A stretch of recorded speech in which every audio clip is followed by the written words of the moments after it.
વેરાવળ શહેરમાંથી પસાર થતા અને સોમનાથને જોડતા મુખ્ય માર્ગનો 5.5 કરોડના ખર્ચે મરામત કામનો શુભારંભ કરવામાં આવ્યો છે।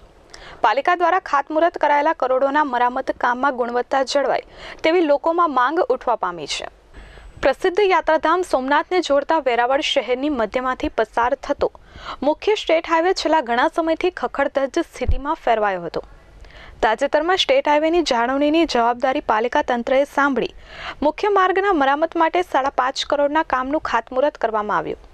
જો કે ખાતમુહૂર્ત અને વર્ક ઓર્ડરના 5 દિવસ પહેલા જ આ કામ શરૂ કરી દેવાયું હતું અને શરૂ થઈ ગયેલા કામમાં ખાતમુહૂર્તની વિધિ હાથ ધરવામાં આવી હતી। ગુજરાત રાજ્ય બીજ નિગમના ચેરમેન રાજસિંહ જોટવા અને પાલિકાના મહિલા પ્રમુખ મંજુલાબેન સુયાણી, તાલુકા ભાજપ પ્રમુખ હરદાસ સોલંકી સહિતના લોકો ઉપસ્થિત રહ્યા હતા। જોકે ખાતમુહૂર્તના 5 દિવસ પહેલા જ શરૂ થયેલા આ કામમાં કાંકરા ઉડતા નજરે પડ્યા હતા। ત્યારે પાલિકાના મહિલા પ્રમુખના ગુણવત્તાયુક્ત રોડના દાવા કેટલા સાચા ઠરશે તે તો આવનારો સમય જ બતાવશે। જય સોમનાથ।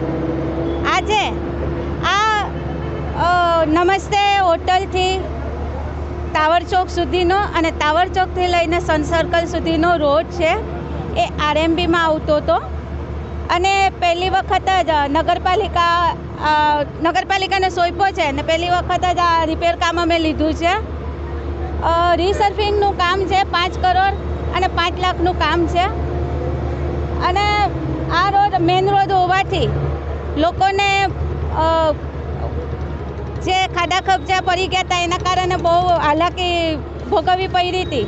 અત્યારે એ રિપેર થાય છે એના માટે નગરજનોને અને હાઈવે ઉપરથી જે સોમનાથ સુધી દર્શન કરવા આવ્યા હોય એવા યાત્રિકોને સારો લાભ મળશે અને એ લોકો બિચારા બહુ દુઃખી થયા છે ને સોમનાથ દાદાએ એવી કૃપા કરી છે કે આપણા હાથે એ લોકોને જસ મળવાનો હશે તો પહેલી વખત જ નગરપાલિકામાં ભર્યો છે અને આપણે એના ઉપર રિપેર કામ કરાવીએ છીએ। Chaitan અપારનાથી S24 news Somnath.